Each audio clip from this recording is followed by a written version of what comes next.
সোনারগাঁয়ে ছাত্রদল নেতার বিরুদ্ধে শ্রমিক দল নেতার ব্যবসা প্রতিষ্ঠানে হামলার অভিযোগ। সোনারগাঁ থেকে হুমায়ুন কবিরের পাঠানো তথ্য, ভিডিওচিত্রে দেখুন বিস্তারিত। নারায়ণগঞ্জে সোনারগাঁয়ের জামপুর ইউনিয়নের মীরেরবাগ এলাকায় ছাত্রদল নেতার বিরুদ্ধে শ্রমিক দল নেতার ব্যবসা প্রতিষ্ঠান ও বাড়িঘরে হামলার অভিযোগ উঠেছে। সোনারগাঁও সরকারি কলেজ ছাত্রদলের সাবেক আহ্বায়ক আব্দুর রহিমের বিরুদ্ধে এ অভিযোগ উঠে। রোববার বিকালে সোনারগাঁয়ের উদ্ভবগঞ্জ এলাকার একটি রেস্টুরেন্টে সংবাদ সম্মেলন করে এ অভিযোগ তোলেন। এর আগে গত শুক্রবার সন্ধ্যায় তার ব্যবসা প্রতিষ্ঠান ও বাড়িঘরে হামলা করে। সংবাদ সম্মেলনে লিখিত বক্তব্য পাঠ করে উপজেলা শ্রমিক দলের সাংগঠনিক সম্পাদক আব্দুল হান্নান। সংবাদ সম্মেলনের সঙ্গে ছিলেন জামপুর ইউনিয়ন শ্রমিক দলের সভাপতি আবু সাইদ ভুইয়া, জামপুর ইউনিয়ন যুবদলের সিনিয়র যুগ্ম আহ্বায়ক আলমগীর হোসেন, জাসাসের সিনিয়র সহসভাপতি সোলাইমান মিয়া, যুবদল নেতা আপেল মিয়া।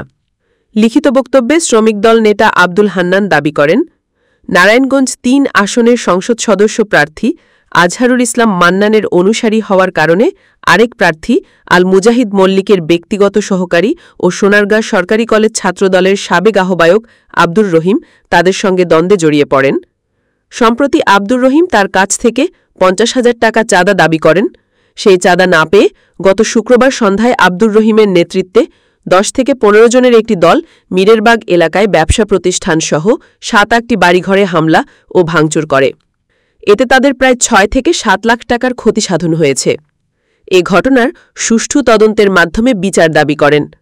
অভিযুক্ত ছাত্রদল নেতা আব্দুর রহিম বলেন, এ ঘটনার সঙ্গে তিনি জড়িত না। শুক্রবার ক্রিকেট খেলাকে কেন্দ্র করে হান্নান ও তার লোকজন ওই এলাকার যুবককে পিটিয়ে রক্তাক্ত জখম করে। এ ঘটনায় দুপক্ষের উত্তেজনা তৈরি হয়। আহত যুবকের আত্মীয়স্বজন এ ঘটনা ঘটিয়েছে। উভয় পক্ষের মধ্যে মীমাংসা করতে গিয়ে তাদের রোষানলে পড়তে হয়। বিষয়টি রাজনৈতিকভাবে ঘায়েল করার জন্য সংবাদ সম্মেলন করে আমার বিরুদ্ধে মিথ্যাচার করা হয়েছে। সম্মানিত উপস্থিতি সাংবাদিক ভাইরা, আসসালামু আলাইকুম। আমি মোহাম্মদ হান্নান মিয়া, সোনারগাঁও থানা শ্রমিক দলের সাংগঠনিক সম্পাদক। আমি দীর্ঘ ১৭-১৮ বছর আজহারুল ইসলাম মান্নান ভাইয়ের নেতৃত্বে আমি সক্রিয় রাজনীতি করতেছি। রাজনীতি করার পক্ষে আমি দীর্ঘদিন ধরে মান্নান ভাইয়ের মিটিং মিছিলে বিভিন্ন প্রোগ্রামে আমি উপস্থিত হই। আমাদের ৫ নং ওয়ার্ড আল মুজাহিদ মল্লিকের এই ওয়ার্ডের পাশের ওয়ার্ড, আমাদের ওয়ার্ডে মান্নান ভাই একটা শক্তিশালী বলয় তৈরি করছে। আমরা কয়েকজনের নেতৃত্বে দিয়ে এখনো মান্নান ভাই কোনো বিকল্প নাই। এই বিকল্প ভাঙার জন্য আল মুজাহিদ মল্লিক সভাপতি সাহেব তার মান্নান ভাইয়ের প্রতি হিংসায় পরায়ণ হইয়া আমাদের বারবার আক্রমণ করে। ৫ তারিখে যখন স্বৈরাচারী শেখ হাসিনা পতন হইল, পতনের পর আমরা যখন বিজয় মিছিল দিলাম, তখন আমাদের দুই গ্রুপের মধ্যে একটা সংঘর্ষ তৈরি হয়। পরবর্তী সময় মুজাহিদ ভাই কিছু লোকজন নিয়ে আসিয়া আমার ব্যবসা প্রতিষ্ঠানে হামলা চালায়। তিনি নিজে উপস্থিত ছিলেন। আমি তার কাছে উনি আমারে ফোন দিছিল যে, হান্নান, তোমার ঘটনা যারা ঘটছে এটা আমি সুষ্ঠু বিচার করবো। তানি বিচারটা আমি কি করলো, যারা ঘটনা ঘটাইলো এই আব্দুল রহিম, উনার নেতৃত্বে আমার এই ব্যবসা প্রতিষ্ঠানটি ভাঙচুর করলো। তানি কি করলো, বিচারের নামে তাকে তার প্রমোশন দিল, উনি তার এপিএস হিসাবে নিয়োগ দিল। আমি কি বিচারটা পাইলাম? আজও পর্যন্ত স্থানীয় আমার বিচারে কোনো শুরু করে নাই। রহিম তানি পিএস হওয়ার পর এতই ব্যবহার হয়েছে যে সারা জামপুর ইউনিয়নে তার এই মুজাহিদের মল্লিকের পিএস এর এই পাওয়ারে মনে হয় যে পুরা যারা বিএনপি, আমরা দীর্ঘদিনের যারা বিএনপি ছিল, তারা অত্যাচারিত হইতেছে। তারা মনে করেন তার দাপটে তার এখন বিএনপি থেকে সরে যাওয়ার চিন্তা ভাবনা করছে। তার এই অপকর্ম এমনকি আমাদের এই ৫ তারিখে পরে আমার কাছে বিভিন্ন ভাবে টাকা পয়সা দাবি দাওয়া করে। আমি বিএনপি করি, হ্যাঁ বিএনপি করি, আমি বিএনপি আমি টাকা দিব।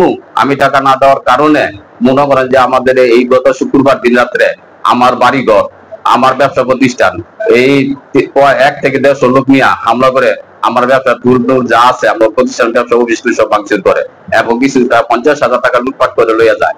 এবং আমাদের গ্রামে ঢুকিয়া আমাদের গ্রামের ২০ থেকে ২৫টা বাড়ি ভাঙচুর করে এই বাড়ি টেনে করে স্বর্ণ অলংকার লুট করে। এবং আমাদের যে ক্ষতিগ্রস্ত হয়েছে, আমাদের গ্রামের যে ২০-২৫টা করে প্রায় ৪ লক্ষ টাকা মাল ক্ষতিগ্রস্ত হয়েছে। আমার ব্যবসা প্রতিষ্ঠান যে অফিসটা ভাঙছে প্রায় ২ লক্ষ টাকা ক্ষতি সাধন হয়েছে। এই স্বাধীন হয়েছে পরে মনে হয় এখন আমার নিরাপত্তা নাই। আমার নিরাপত্তা তারা বারবার বলতেছে, আমাদেরকে হুমকি দিয়েছে যে আমরা আমাকে মেরে ফেলবো। তো আমার নিরাপত্তা কোথায়? আমি আপনাদের মাধ্যমে আমি জেলা বিএনপির যারা দায়িত্বপ্রাপ্ত আছে কেন্দ্রীয় নেতৃবৃন্দের কাছে আপনাদের মাধ্যমে জানাতে চাই যে আমার নিরাপত্তার জন্য আপনারা এগিয়ে আসুন। আমি তো অন্য দলের থেকে বিএনপি যুদ্ধ নিয়ে আমরা জন্মগত ভাবে বিএনপির লোক। এই বিএনপি যদি কইরা আজকে বিএনপি সুদিন আমি যদি অত চাইতে আপনারা পাশে যদি আপনারা যে রাজনীতিটা করছি আজকে আমার নিরাপত্তাটা কোথায়? আমাদের রানিং মেম্বার মোতালেবের কাছ থেকে একটা বাইক চাটা হিসেবে দাবি করছে। এই রহিম হাত থেকে নারীর কোন কেলেঙ্কারি বাদ নাই যে নারীরা নিরাপদ না। তাদের গ্রামের এক নারীকে বাড়ি ঘর থেকে উচ্ছেদ করে বেজ্জতি করে তার রহিম এবং তার ভাই গাফার তার বাড়িতে বাদ গেছে। ওই মহিলা আজাদ ইসলাম মান্নান বাসায় গেছিল, ওই মহিলা মুজাহিদ মল্লিকের কাছে বিচার চেয়েছিল, ওই মহিলা তাজতলা পারিবারিক বিষয়ে বিচার চেয়েছিল, কিন্তু মুজাহিদ মল্লিকের পিএস হিসাবে সে পার পাইয়া গেছে।